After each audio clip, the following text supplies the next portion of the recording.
Welcome, Sagittarius, to your in-depth Mercury retrograde forecast on February the 26th through to March the 20th, 22 days. Mercury, the communicator, but also the planet of precision, retraces its steps by 14 degrees in the water sign of Pisces, where it's already detrimented. What will the retrograde therefore mean, but particularly for you? We know that Mercury retrogrades can cause cross wires, mix ups, delays, technology can be impacted, and also travel. But in your case, Mercury is hosted in your fourth house, very much to do with your inner world. And Mercury in the fourth house can struggle a little bit. Mercury likes clarity. The fourth house is very emotional, has an echo of Cancer, but the host Pisces is a translucent, sometimes an evasive kind of energy. I'm going to unpack all of this for you. I'm going to share with you the upcoming aspects, some of which are really positive, and then give you an overview of what you can expect in terms of energy, finance, relationships, or work. I'm astrologer Patrick Arundel. A very warm welcome. If you've yet to subscribe to the channel, please do so now and help it to continue to thrive. And just to say, if you stay with me, I'll also give you the opportunity to get your Survive and Thrive Mercury Retrograde Guide. So on the screen, you can see Mercury, along with these other three players, are in Pisces, but for you, the fourth house. The fourth house is the root of your world. It's where you need to be protective. It can be about security, emotional or physical. It can also be about your relationship to your inner world, your feelings. And it's also about family matters, and in a more practical way, perhaps where we live and how we live there.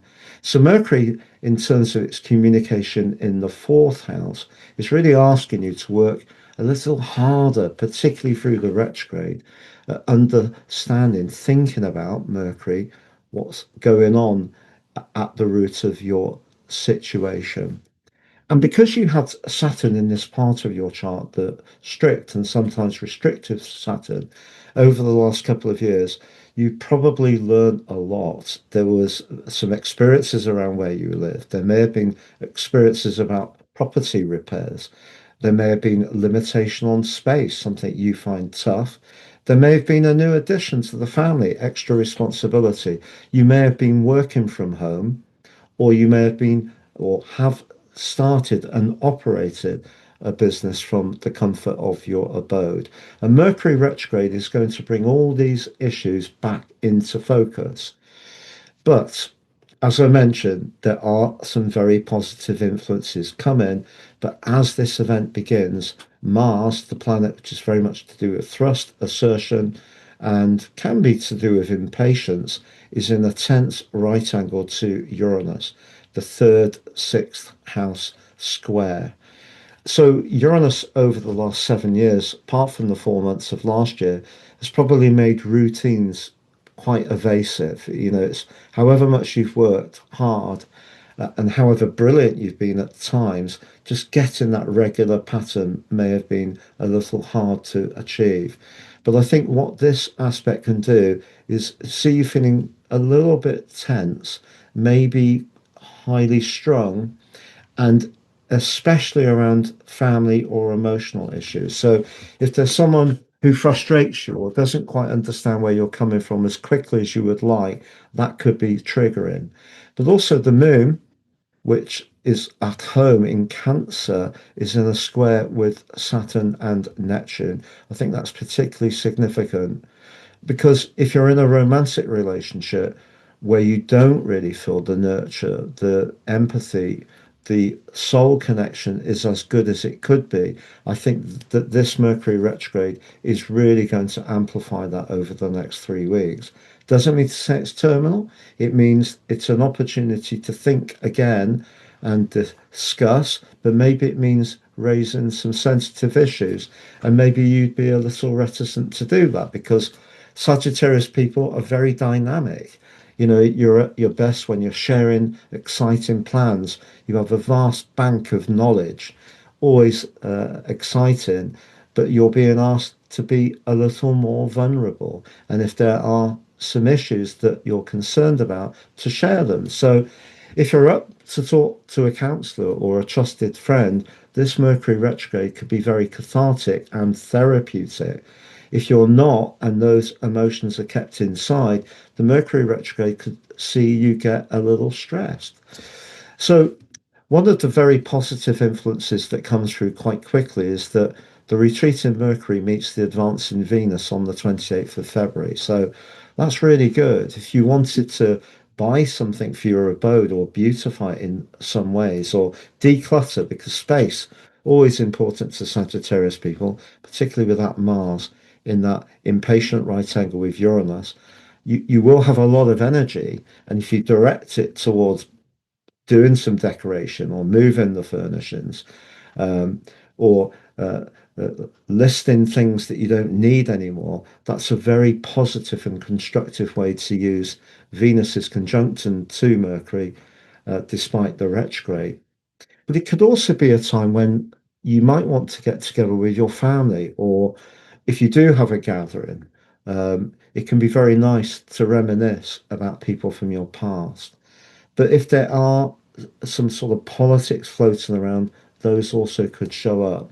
But just know as this event begins, your ruler Jupiter is in an amazing link with Venus. So if you are trying to get somewhere new to live, rental or buy, or get someone in to help you improve your situation, there is the potential for some good things to happen. It just may be that inevitably with Mercury retrograde, a tradesperson could be late, delayed. There could be a misunderstanding about the price or what exactly is required, the kind of typical stuff that we can get with Mercury retrograde. But fourth house energy can be a bit defensive. And I just want you to know that when Mars moves on the 2nd of March into Pisces, then we have the total lunar eclipse in Virgo of the 3rd. Again, there could be an amplification of a more tender side of your nature. And I think what you did learn from Saturn in Pisces over the last couple of years is that it's okay for you to not always be bubbly, not always be the person who's amplifying the positive and bringing people together. And at times, you do need to focus on your inner world. And that may be something that you're going to want to focus on more. And if other people want something else from you, maybe that could be where that frustration comes from Saturn's limiting angle. It's very cold, that's the moon. So you might find it you feel a little less inclined to be demonstrative in a close relationship, not necessarily a romantic one. Or it may be that you just feel on edge and people can frustrate you more quickly. But Mars moving into that fourth house could see your emotions a bit up and down in the following 6 weeks. But then on the 7th, we have a Mercury cazimi. If you did want to create a special place in your abode for an office, for example, that would be a great time to do it because the sun magnifies Mercury in a positive way, despite the retrograde. Also, on the 9th, your ruler Jupiter forges another great link with Mercury, and they can be very much about business. And Jupiter in the 8th house can be about money. And if you are working from home, that enterprise you have could really start to give you a return. But as ever with Mercury retrogrades, there may be some dialogue that's needed, some rethinking, and it's important to understand that someone might not comprehend your message in exactly the way you mean. And it definitely could be someone very close, like a family member. And that's where that frustration could come up. And in the middle of March, as Mercury and Mars meet, that frustration could be really at a high level. So just be aware the 15th could be, again, a little bit triggering if someone's not quite getting your understanding as quickly as you need. But essentially, if you're a person who wants to make practical changes to where you live, move altogether, redecorate, move the furnishings around, declutter, get your home office working better, more efficiently, start a business from home, it's all good. What about your relationships then? Well, you do have Uranus, the planet of change, right on that seventh house cusp. And Saturn's in the fifth house of romance, squared off with the moon in the eighth of devotion and deep investment. So if there is a chink, and one of the chinks is that you don't really feel that the person you're with, they may be very attractive, they may be fun, but if you don't kind of feel really comfortable with them in an unspoken way, or they're not very good at tuning into your moods, or they say you're not very good at tuning into their moods, that might be what gets teased into the open with this Mercury retrograde. To understand what the next month holds for you, Sagittarius, please click on your deep dive for March. But if you'd like to download my Survive and Thrive Mercury retrograde guide, it's completely free. It's brilliant if I say so myself. That's on the second screen. Please take advantage of my unique horoscope reports offer. You can order your 12-month forecast, but also your life roadmap report, totally unique to you. If you apply Astro 26 at the checkout, you'll get 50% off. If you'd like to know more about your karmic soul journey through draconic astrology, you can order the same package, but apply at the checkout Draco 26. Thank you.